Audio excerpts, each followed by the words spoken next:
Welcome to Western Sydney Community Forum's interactive live stream forum. My name is Ken Zulumovski and I'm your host for today's session. I'm a cubby man from Southeast Queensland through my grandmother, Auntie Hazel Johnson. I'd like to begin today's session with some protocol and acknowledgement of country. I'd like to start by acknowledging the traditional custodians of the many lands that we are meeting on today for our session. I'm personally standing on Gadigal land, and I pay my respects to elders of this land, both past and present and future. I also acknowledge with respect to Aboriginal friends and colleagues who are joining us today. Live stream forums are a series of sessions that bring together community services in Western Sydney during COVID-19 to provide information on priorities such as contractual implications, service continuity, and service gaps and strategies.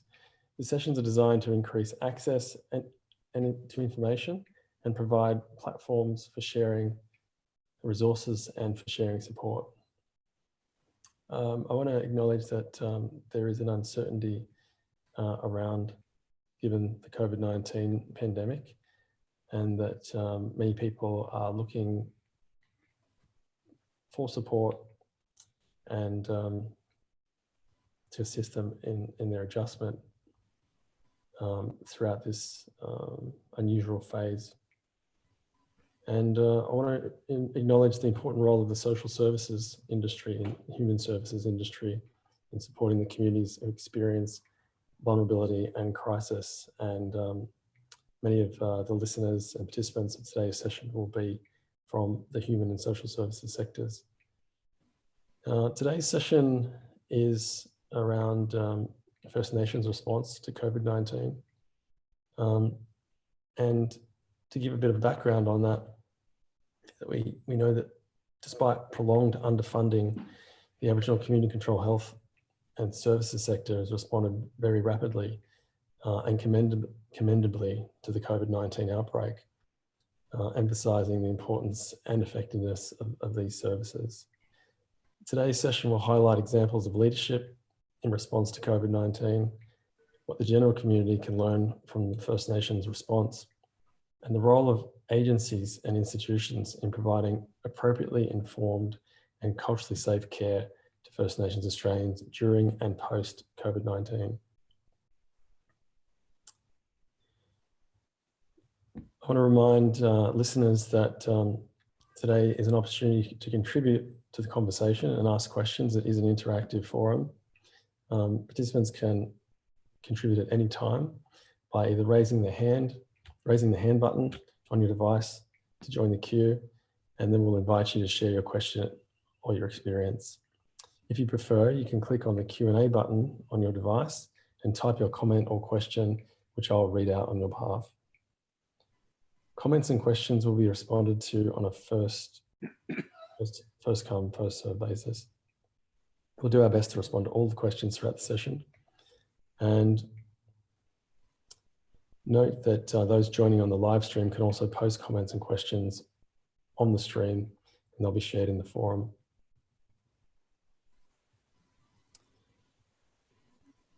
So to introduce our panel today, I'll start by introducing Melissa Williams.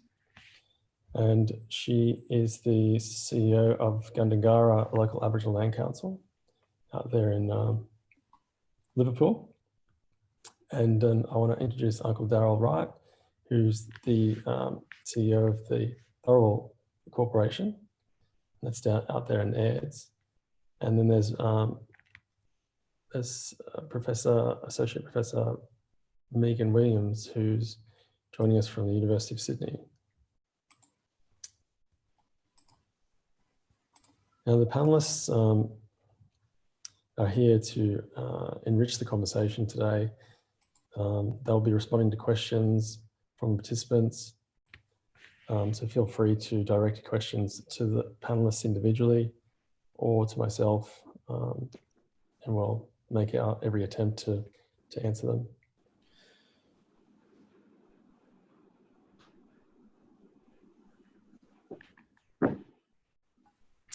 I might just begin the session today by opening by asking a fairly broad question to all the panelists. And the question is, what have you, or how have you, what's been the biggest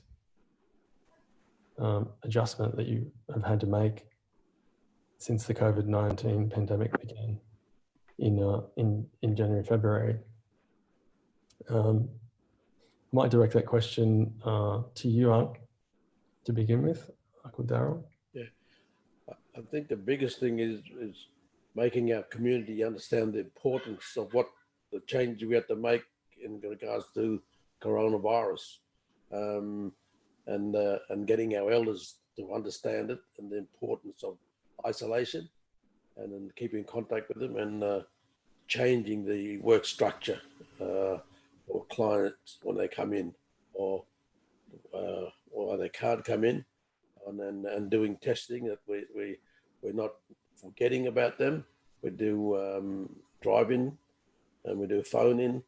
So that's important. I think making them understand how important the changes we have to make in our life to ensure that we don't get the coronavirus. So, and that's been fantastic, and particularly with our elders, 95 of them now been in isolation for nearly 6 weeks. That's interesting. How about you, Megan? Would you like to respond to that question? What's been the biggest adjustment you've had to make, or that you've seen to the COVID-19 pandemic? Yeah, sure. Yeah, well, apart from, I suppose, encouraging Aboriginal family, to be informed and stay safe. And I'm a behind the scenes person. I'm not at the forefront of COVID-19, and my skill set, I suppose, is around research and feeding back on written documents before they're published. So I've had a role in either checking content or contributing content that's informed what might have gone out to some Aboriginal community controlled health organisations. So that's, it's extra work on top of a workload and shifting workload around, but it's not that I'm not at the forefront in any means. I have had a bit of a role and also supported colleagues. We've had to get our uni coursework online, and I suppose I've worried a lot about how Aboriginal students have gone, the Aboriginal students who've come to Sydney and been on campus and been really well supported, but then have had to go home and adjust very suddenly to online learning. Will we lose Aboriginal students in this? And not everyone wants a uni education or should have a uni education, but uni educated people can be some of the ones who are in the leadership positions or decision making too. So it's part of that importance. I chair our ethics committee, and so I've seen how much research has not been able to happen because it can't be conducted face to face. And that's a real worry for evaluating prison programs, for one, and how well they serve Aboriginal people. Evaluation is really important so we understand and make sure we're not contributing to a worsening situation. And then otherwise, the prison lockdowns are really worrying, with people being in isolation, not getting good healthcare, not getting visitors, and the poor information flow. So for me, those are some of the ways I think COVID-19's rocked our world. Yeah, that's really interesting. The impact of projects. A lot of community health projects are related to research.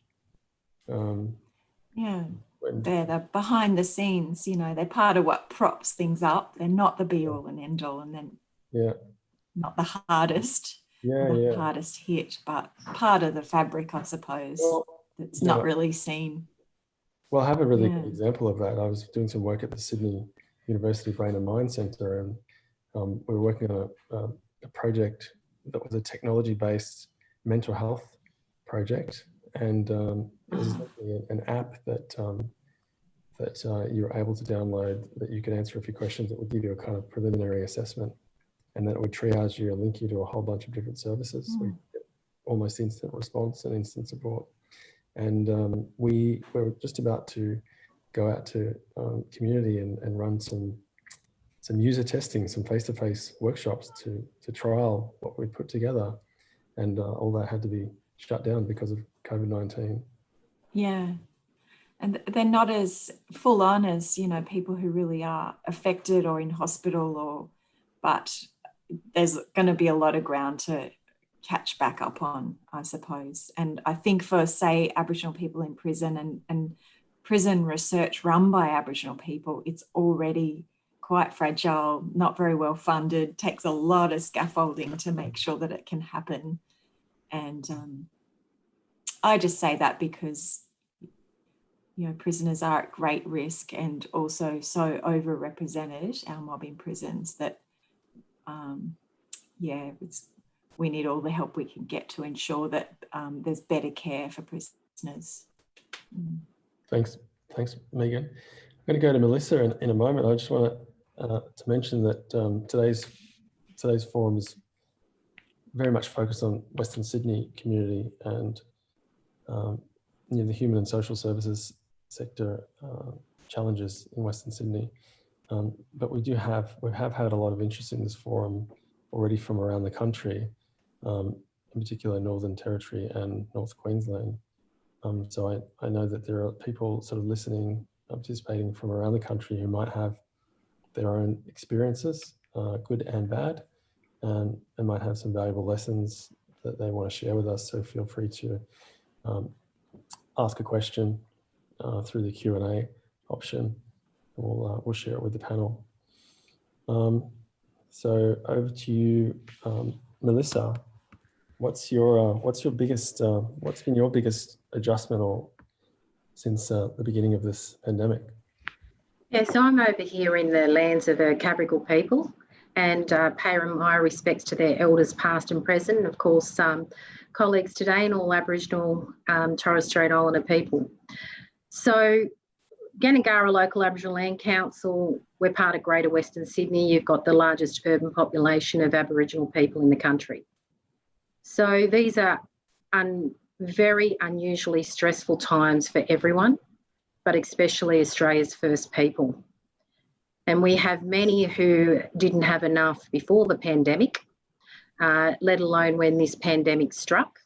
So they need us more than ever. So part of what we're trying to do is to maintain a strong presence and be contactable. So concurring with what Uncle said, staying in touch and getting information out to make sure people understand,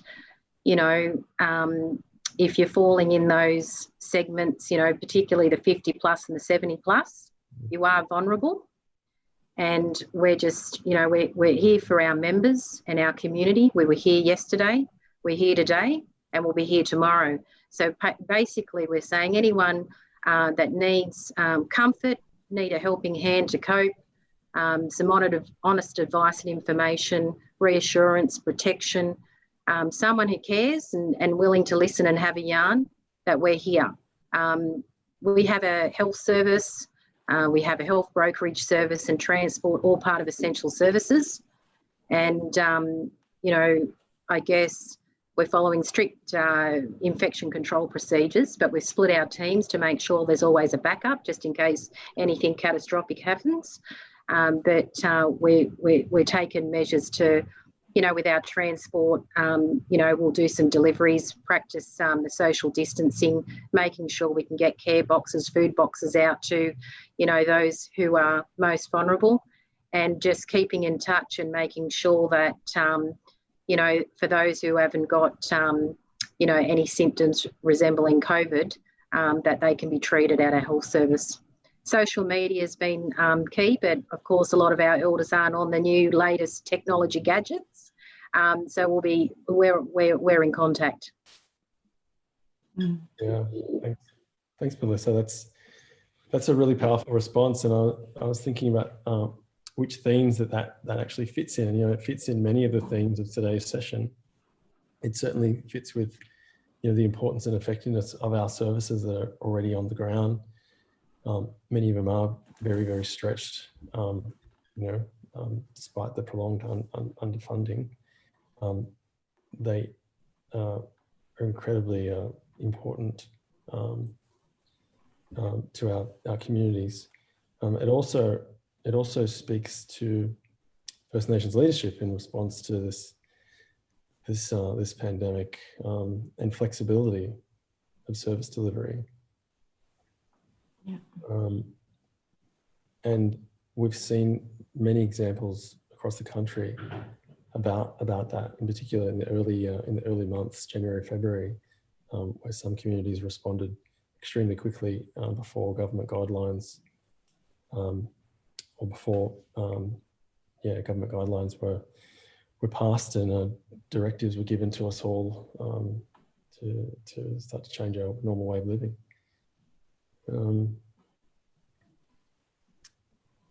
And so there's an example in Cape York Health Council. So many of you might have heard that as early as January this year, the Puna Pima Cape York Health Council began preparing and safeguarding their communities against the what was then at that stage an undeclared pandemic. So 2 weeks before the public health sort of were making measures, sending out health messages, the community were kind of mobilizing already. And so I guess to go back to what Melissa was saying about business as usual, it seemed that the communities there were already, very much in a state of readiness to respond to the crisis, because of previous experience and probably because of everyday sort of business. They were already just ready to respond. And I certainly, experience, we've already had experience responding to other pandemics similar to this one, like the swine flu pandemic in 2009.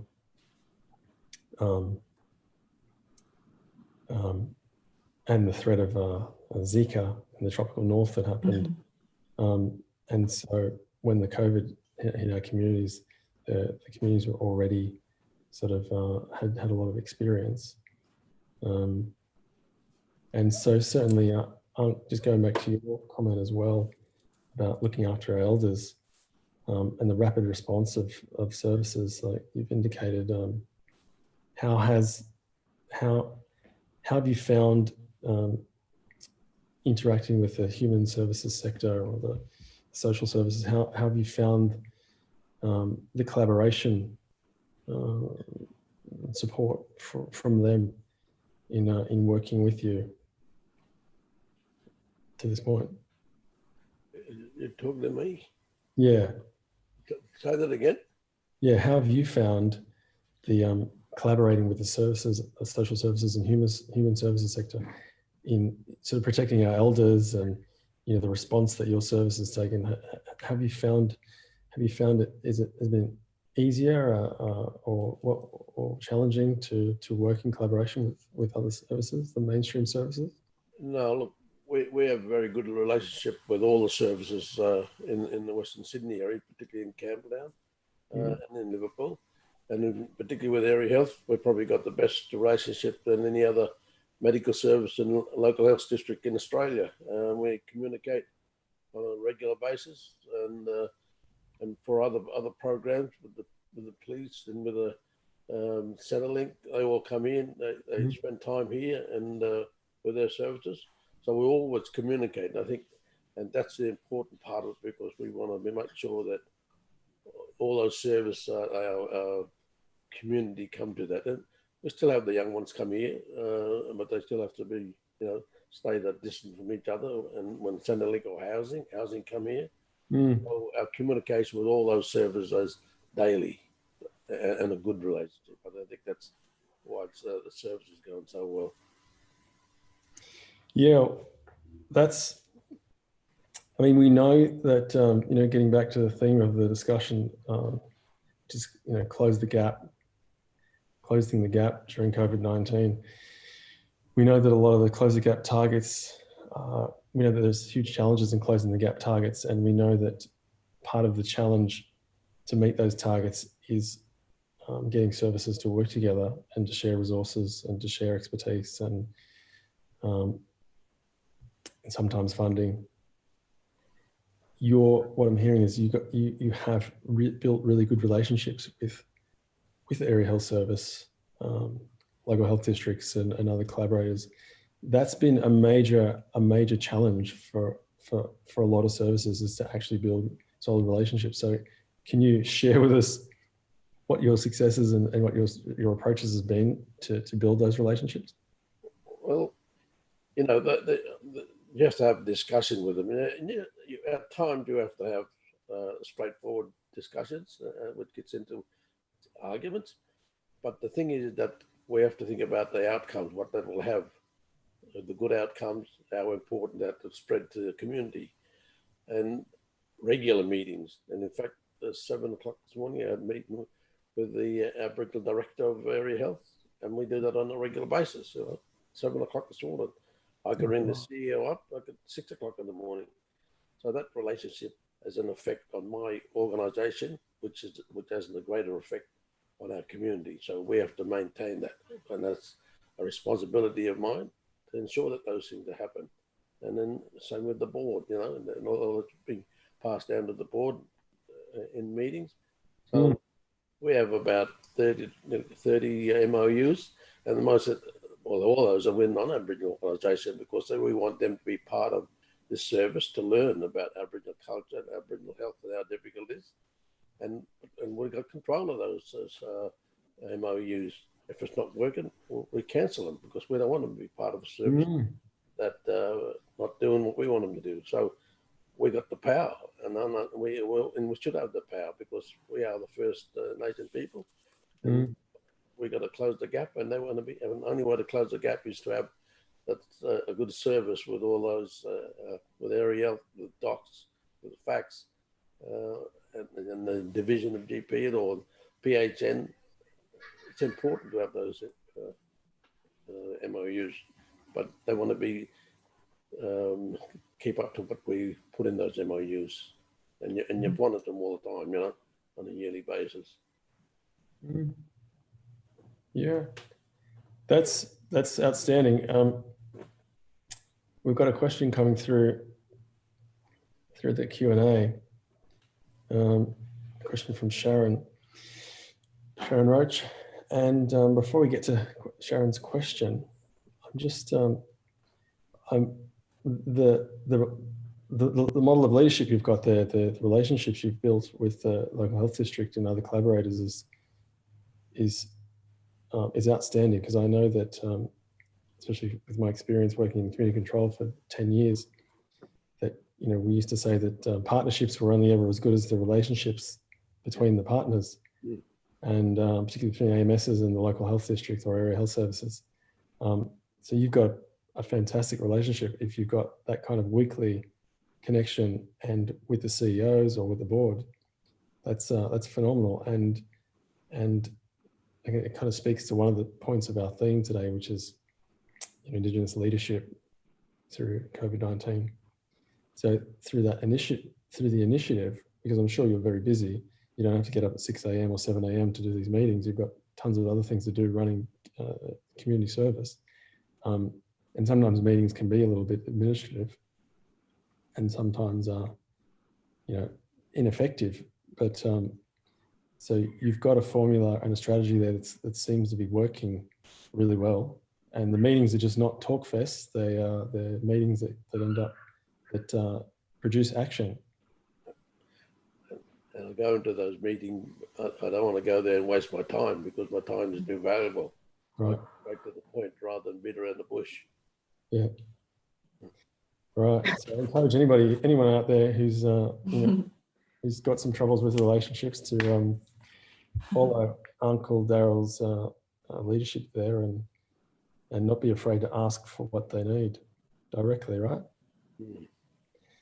Back to Sharon Roach's question here. What sort of support or sharing is being experienced in relation to basic things like sharing of PPE or the access and distribution of the same?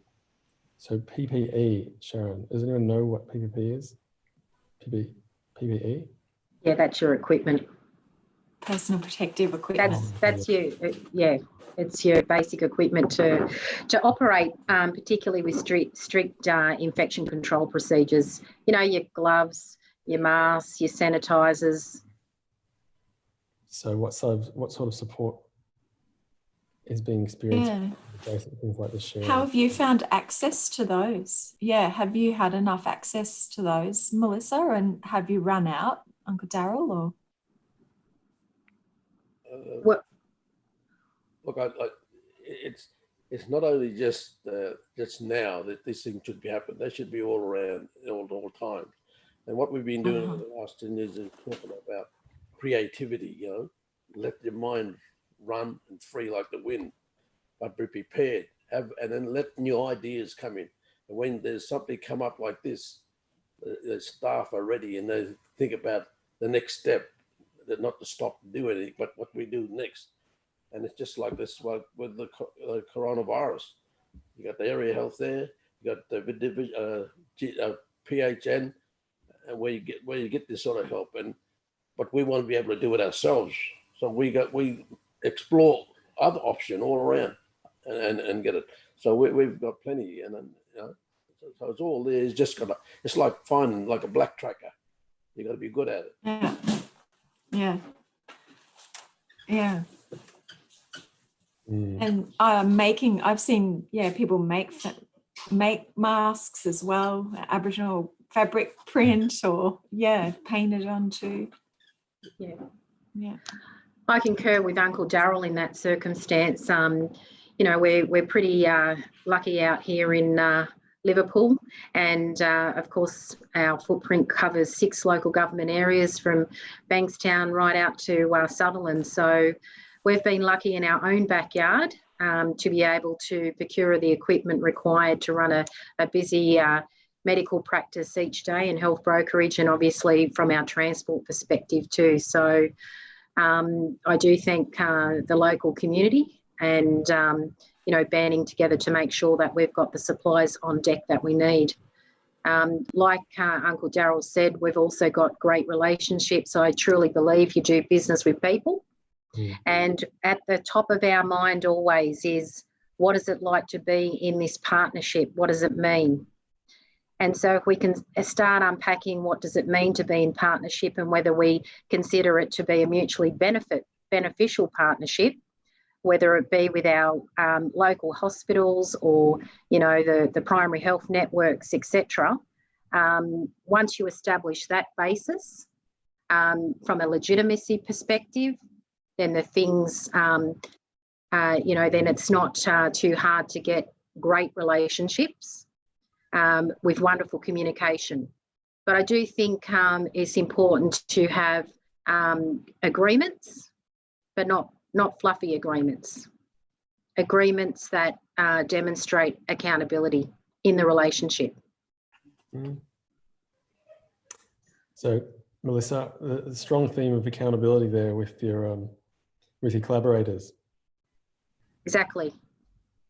Because we all play a role in the supply chain, and for us, you know, we're a member strong organisation.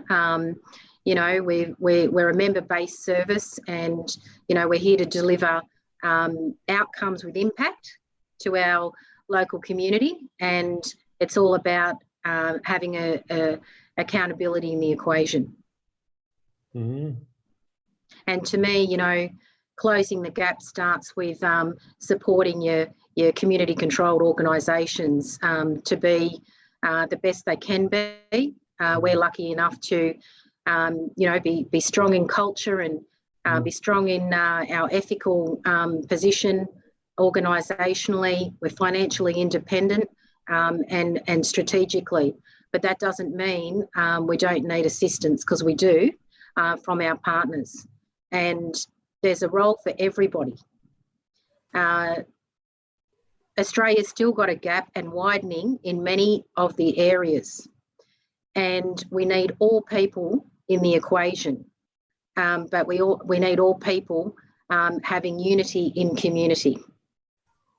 Stronger together. That's what I say. There you go. Thanks, Melissa. We've got a few more questions coming in. And just to add to that, there are often we experience criticism from certain elements of the mainstream that we are,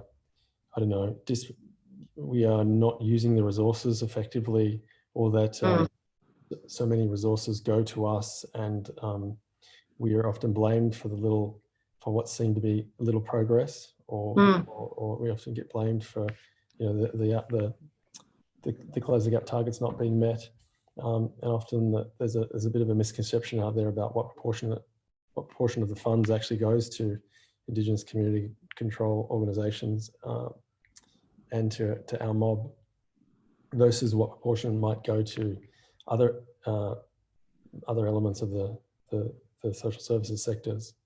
Does anybody want to talk to that? And I think that's why you've got to be upfront and honest about talking about things.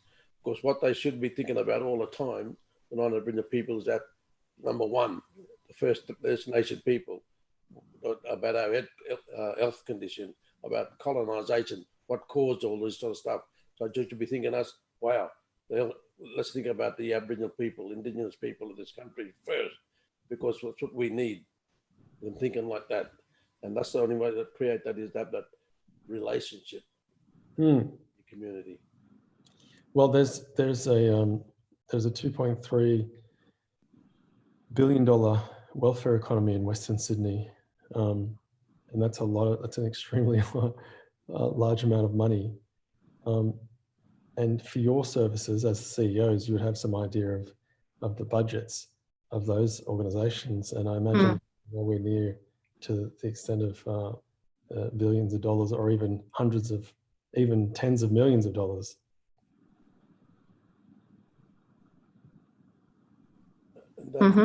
That's always a problem, funding, but you got to fight for it. And we argue with what's saying now that rather than funding shouldn't go through other streams to get their medical services. It should come directly to Aboriginal medical services. And that's the problem we're in some states, but you still got to fight for it, And then we did a review in the service we've got, and I want to say we're an Aboriginal medical service, and a review was done by the PHN out of 600 services within the southwestern Sydney, that we're doing better than other medical services. 50%. I'm talking about non-Aboriginal medical service. They're not even doing 50% of what we're doing as an Aboriginal service. So that's important, that we are keeping a lot of Aboriginal people out of the health system. It's so important for people to realise that. Yeah, this is what I'm really passionate about, and also about Aboriginal people being the ones that conduct those reviews. Because if Aboriginal people can conduct reviews of mainstream services, we'll find things in there that need to be improved, and we'll have a voice about how to improve them and how to improve them for our people, rather than being reviewed. It's kind of horrifying as well that Aboriginal services are reviewed by government organisations too, that don't have the understanding of how complex the work is that community controlled services do, working right across the lifespan, sometimes of 4 generations of a family, on the social, emotional, mental, physical, spiritual, environmental aspects of health, not just physical. COVID-19 is not just a physical issue. There's so much worry, and there's whole generations of families affected. And I suppose I've got a burning question too about how can we as Aboriginal researchers serve our Aboriginal community organisations and write up what they've done. I've seen and been reading constantly, and I think that there's excellence in the way Aboriginal services have done things. Faster, better, more holistic, probably cheaper, smell of an oily rag, innovative, and that reach that just goes so deep in a community to people cared for who wouldn't access services. So I would love to see that written up, because Australia's health system needs change. it's not like Australia's doing well overall in terms of obesity and poor mental health. And we've got a lot of solutions. And I hope what comes out of this, and, you know, us talking today, but also in reflection on our response to COVID-19, is just exactly how well our Aboriginal community services have done, and Torres Strait Island as well. Okay. Yeah, I was just going to add there, thanks Megan. I was going to add there, you've got two two services here between Tharawal and Gandangara, servicing a huge footprint in Western Sydney. And it's kind of sad to think when Uncle talks about having to fight for what is rightfully, you know, funding that should go to the community-controlled organisations.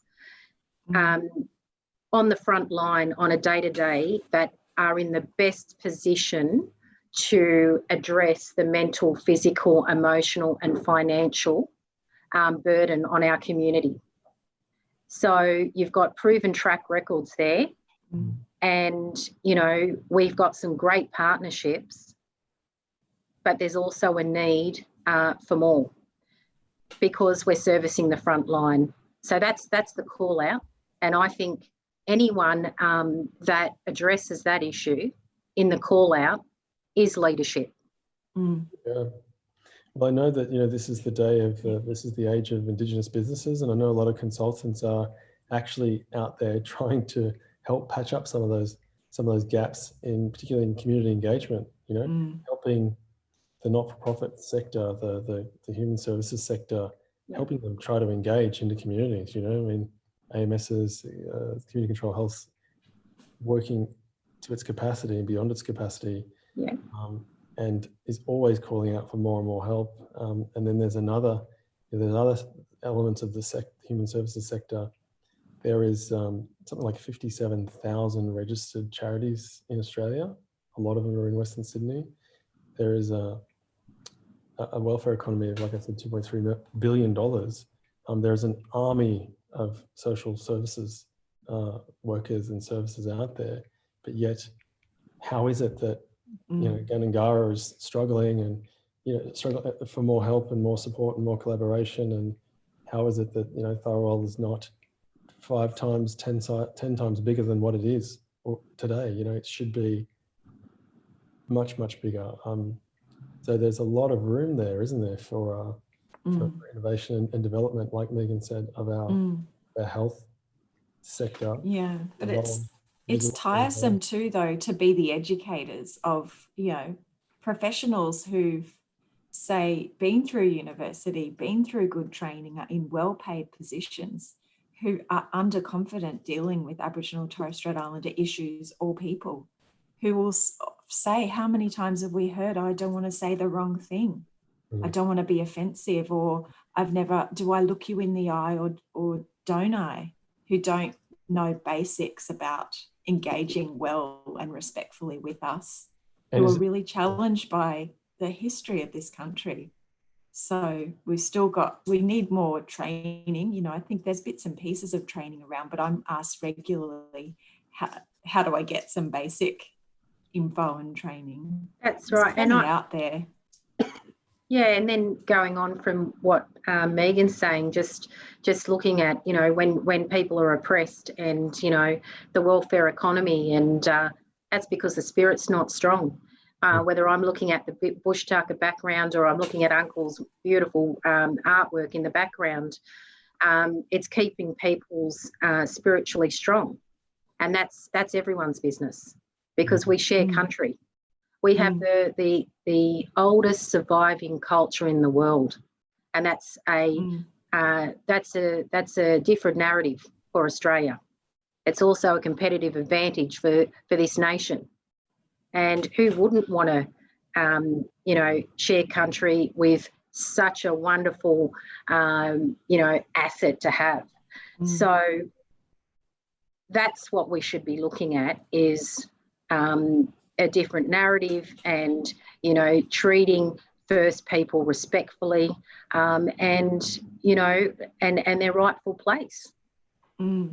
I'm glad that what we've done and what we see you do, Uncle and Melissa, is get on with business. Because if we waited around to be accepted and permissioned, oh my goodness, I'm just so proud of what you do, that you just cut through. Yeah. Thank you. Yeah, it's good to have that sort of, those words from our partners, because it's a tough gig. I mean, Australia hasn't solved the problem. So you can imagine the burden on our shoulders on a day-to-day basis being in the front line. And but we've got a fabulous community out here. I mean, the investment that was going in here, pre-COVID-19 was astonishing, and particularly with the new airport, etc. I mean, it'll all come back to good, in a few years down the track. We've got some more hurdles to jump from a economy perspective. But the oldest surviving culture in the world is very resilient. And, I think it's really important that we continue to be, front and centre for our members and, ride the wave. But, yes, it's business as usual. Following strict guidelines, of course. Of course. Yeah. 1.5 metres. Yeah. And one of the themes of today's session is the role of agencies and institutions in providing, appropriately informed and culturally safe care to our mobs, to First Nations, during and post COVID-19. So I'm hearing some messages there to the agencies and institutions, is to be proactive, get out there, build some relationships. Make some targets, put accountability on the table, and work together, and cultural safety is it's very pleasing to hear that the term is used more and more frequently these days, in the education and the health spaces. I'm hearing cultural safety is really, really important, because without that, we don't have an acknowledgement. First of all, First Nations kind of sovereignty. Without cultural safety, we still have this kind of culture of terra nullius, land belonging to no one. So we have to acknowledge that, we exist as sovereign people, and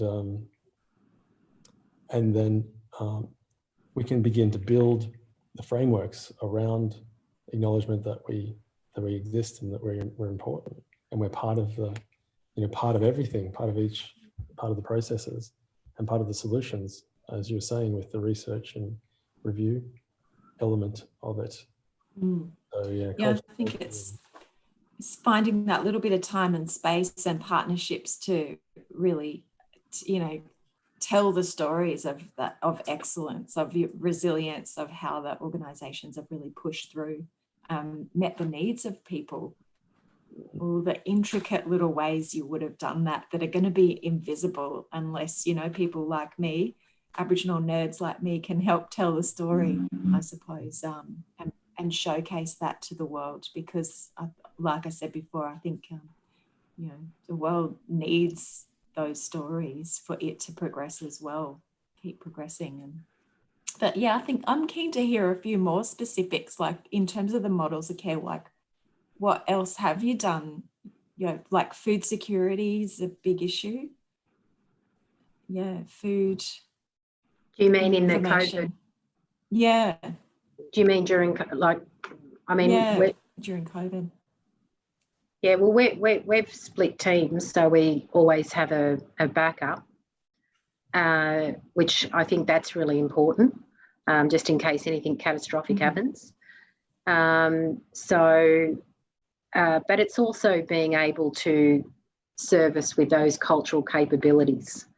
And, I do think there needs to be a lot more work in translating what that means, because, you always have to come from a local context. So different communities will have their different versions within the model of care, as you can appreciate, different law structures. but it's something that needs to translate. But I always come back to accountability again in the relationship, and coming back to, you know, those questions, how do I feel in this partnership? And so if you're not feeling flash, then obviously it's not going to be culturally safe. So to me, it starts from that base. Look, that's a real issue. So what we do, and we serve between 50 to 100 families each week with fruit and vegetables. And that's been going on now for the last 6 or 7 years. But we want to make sure that our kids and families are eating fresh fruit and vegetables on a daily basis. But while the COVID on, we've already delivered to our elders a separate box of fruit and that to our 85 elders, and then the package that Woolworths provide.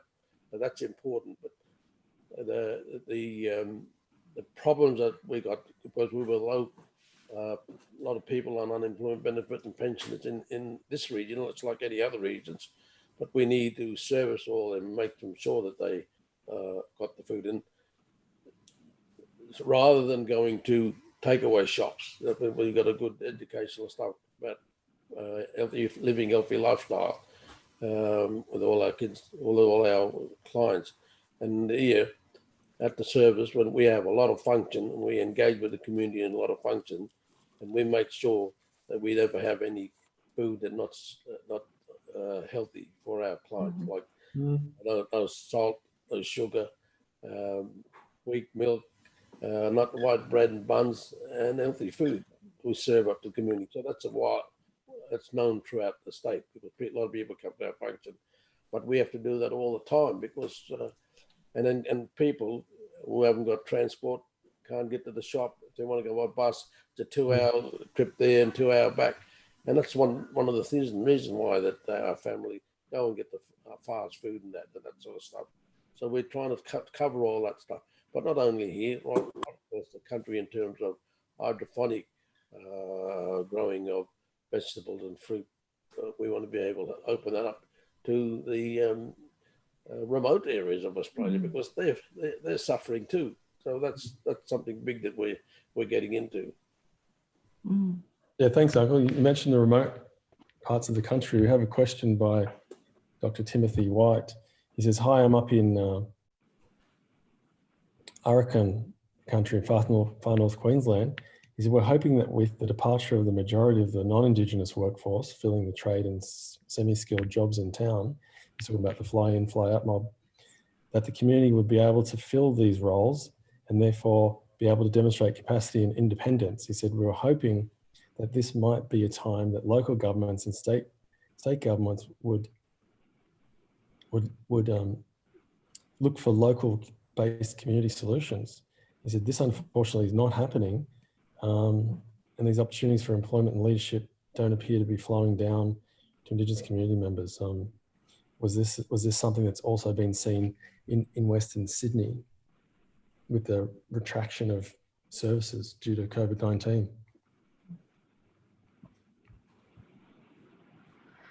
I think it's a problem when again you don't have those agreements in place, and in terms of the partnership and how you're going to service the community. So that can happen in the absence of that, and because we've got a gap,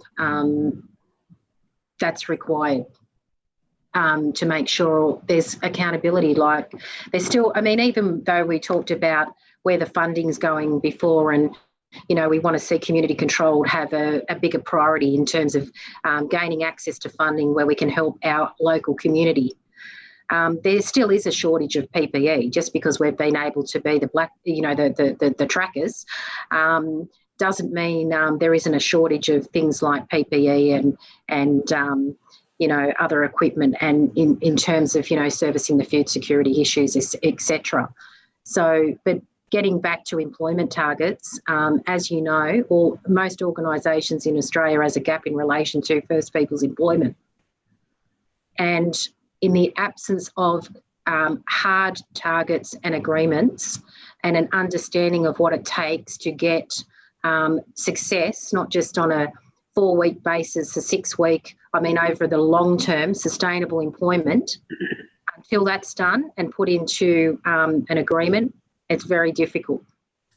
And so that would be a call out to, organisations, your top 1000s. Yeah. And I guess from, Uncle Darryl's and my perspective, we've got the formula to show the how plan to make a success, to get the acquisition of talent and retention, because we know what it takes, and we're happy to support. And I'm hearing, always happy to work in partnership as well. I experienced that, what that gentleman's asking, and that's, I probably go to bed every night thinking about those sort of things, because I've experienced that in Walloona in Western Australia, in terms of flying in and flying out. And that's draining all the resources from that community. They're not getting anything out of it. So we have to be better, how do you say it, negotiators. What the service, what the community wants and what you're getting out of it. It's just not to sign everyone up to contracts and that sort of stuff. And look around us, because the answer comes from within us. The answer comes from within our community. And we should be training our communities, in those remote areas, because there's the answer there, but we have to work and nurture our young ones and treat them like babies at time in terms of education and looking after themselves, looking after their community. I think that's where it comes. So we have to take different views from other people, and we have to talk to our elders. The elders have got all the answers, but what we're doing, we're not listening to them. We're not listening to them because they came there, they've been there and done that. So if we encourage them, it'll come out. It's just like teaching language. And what we have to do is listen to them. I love our elders here. They're like butterflies. They fly in and land and laugh and joke and tell stories, and they fly out. And we can't do without them. And they bring a good environment, family environment. So they're like gold to us. So I think that's what we're all going to do in those remote communities. We've got smart elders, smart people. It's just a little bit of dedication to make a young one realize that this is your future, this is your community, and you're going to have children too. Yeah. So we should have elders employed in those organisations as part of, the mentoring team. We should have them in residence in those organisations. You can have as I said before, you can have those hard targets, but if you don't spell out in that partnership agreement all of the things required, not just from the participant coming in as the local Aboriginal employee, but also on the hiring unit. What do they have to do to ensure that environment is somewhere they can engage, belong, feel connected, and do, and develop into their best potential? So unless it's all spelled out, it's just another number on a page. Yeah, I'm hearing you, and I'm thinking while you're talking, Melissa, that maybe the next step from this forum, this interactive kind of live stream Zoom forum, is sort of post COVID-19, is that we hold a real, like a community, a public forum where we invite the human sectors, the human services sector, the social services sector, the not-for-profit organisations, the key partners, the other organisations that share the resources that we've been talking about, that we actually bring them together. We try and bring as many Aboriginal organisations together and as many of those NGOs together in a room to partner up, to put some accountability, to build some real relationships on the spot, and so we can walk away with some real outcomes sort of going forward. Because we've been here many times. We've had many of these meetings and discussions before, but we really want to be proactive, don't we? We want outcomes. So So the messages, we want some strong messages from this session to that sector. I'd include business Go next. in that, employment agencies, but also some of the either peak bodies or associations for, you know, electricians and carpentry and those others. I mean, if they've had massive layoffs, unemployment related to COVID-19, why can't in the recovery and the rebuild a new strategy be explored or be put in place urgently to ensure that Aboriginal people have are first in getting positions post this?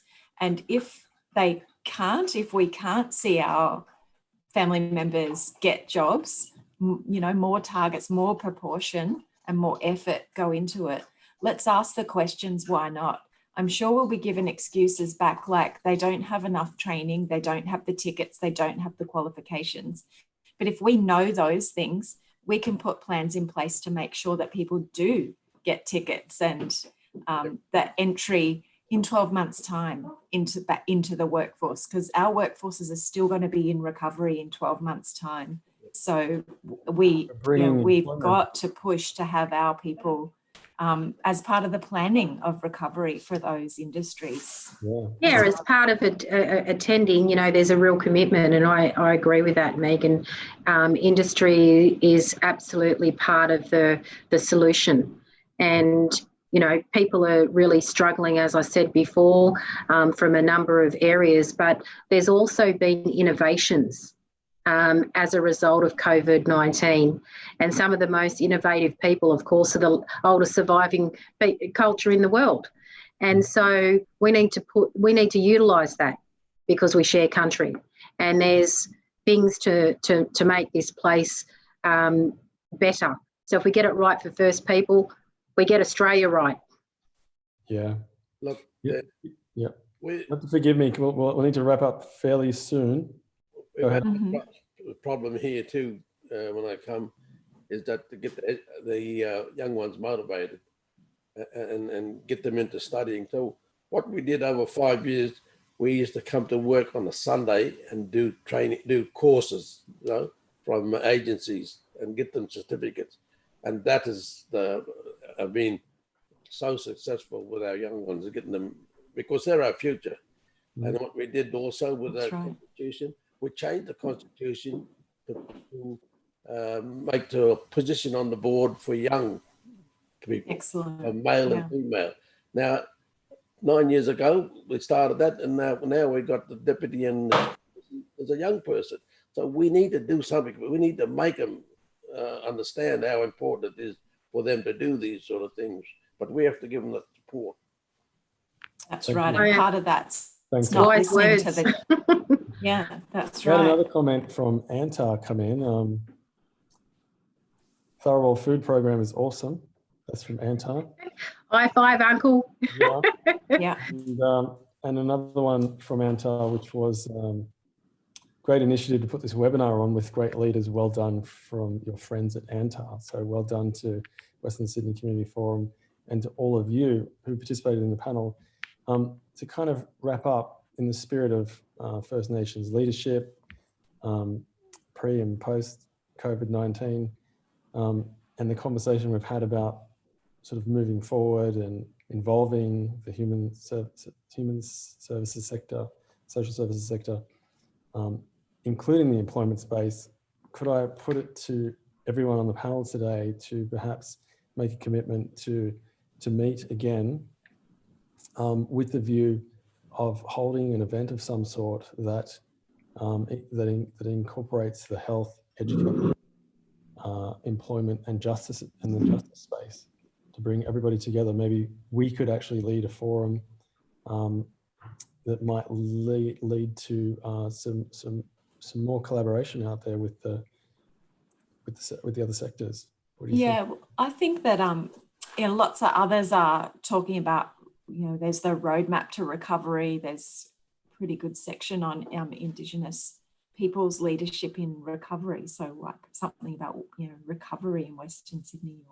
But recovery, I'd love to see it be recovery and, you know, transformation into, And that what I want to say finally, look, I think that's important. And my grandmother always said, you don't own anything in life, you got to share it and pass it on. So that's important. We got a responsibility to do it.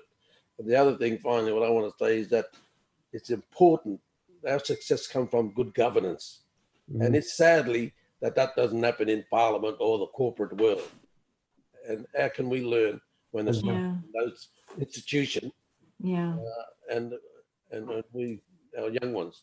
So that's the saddest thing in society, that good governance doesn't happen properly in corporate world and Parliament House right across the country.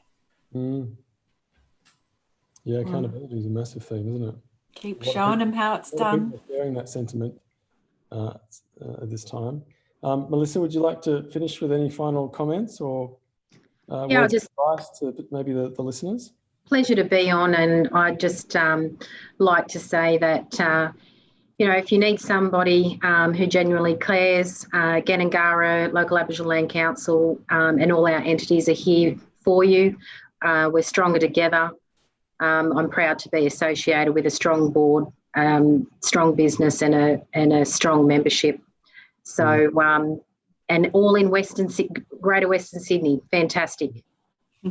A late questions has come through. Thank you, Melissa. And there's questions directed to you, and we won't have time for you to answer it right now, but I'm going to suggest that Kelly contacts Gandangara.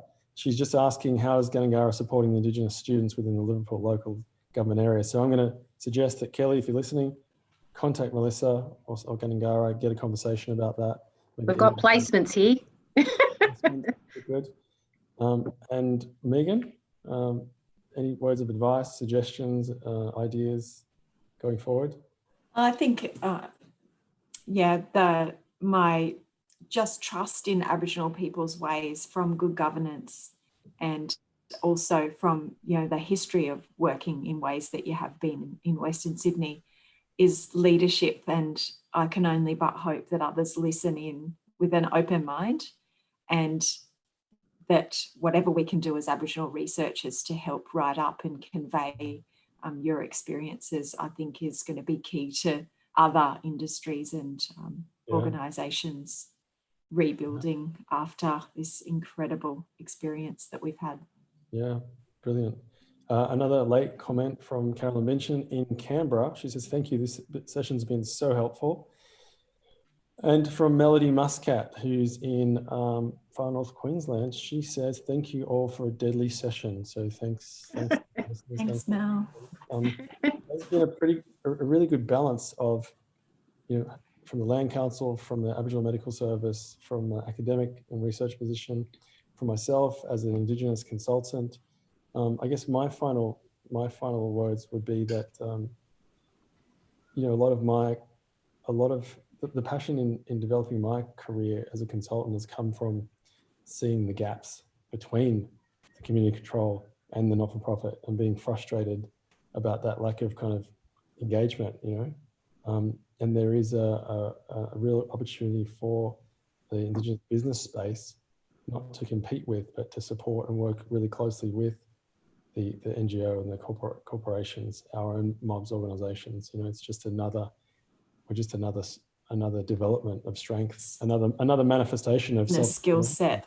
Right now in 2020, another manifestation of self-determination is the Indigenous business space, you know, kind of coming through with specialist skill sets and working right across the education, health, justice space. So keep that in mind as well. Yeah. That's all the questions for now. That's pretty much the, hang on, Richard Maguire, finally. First of all, thank you very much for a great conversation. Impressive in style and content, respectful and powerful. I'm very concerned about the underlying issue, Australia coming to terms with its past. What has happened regarding the Uluru Statement of the Heart, implementing along during COVID-19. Haven't heard much recently. What can be done to really move forward on this most important issue for the nation as a whole and the planet as well, with joy and tears? That's Richard Maguire. That is the Maria Maguire as well. Yeah, that's pretty $2.6 billion question. Yeah, I mean, I will always go, whilst the national conversation goes on, it's important to get it right in your own backyards. And so, you know, whilst, and I think local inputs into the national conversation. Yeah, wonderful. Yeah, I agree. Thank you all so much. Good luck. I look forward to speaking with you about our next initiative forum that will invite people across education, health, justice, and employment spaces. We'll come together and exercise some leadership. Thanks again, Western Sydney Forum. And thank all the panel members and all the participants.